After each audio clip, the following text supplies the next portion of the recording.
Desakan agar tindakan tegas dikeluarkan atas kasus tewasnya dua mahasiswa IAIN Parepare bermunculan, termasuk datang dari para dosen. Mereka meminta pimpinan IAIN mengambil tindakan atas tewasnya dua mahasiswa mereka yang mengikuti Diksar PMR di Sungai Bilalange, Kelurahan Lemoe, Kecamatan Bacukiki, Kota Parepare.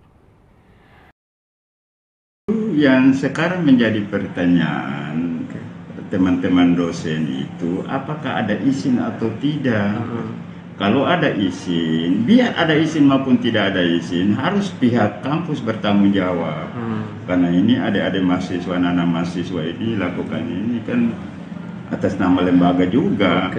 Nah, kalau memang tidak, kenapa tidak sejak dari awal mereka mencegah kegiatan-kegiatan, apalagi kondisi alam yang sekarang tidak bersahabat kan?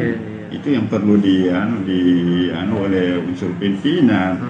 Nanti setelah kejadian begini baru masing-masing saling menyalahkan. Ada yang katakan mereka tidak ada izin, ya justru mereka tidak mereka ada izin dan lain-lain sebagainya. Makanya ini hal begini harus klarifikasi oleh pimpinan. Ya jelas kata kuncinya, seorang pimpinan dia harus bertanggung jawab. Seorang pimpinan dia harus bertanggung jawab masalah ini.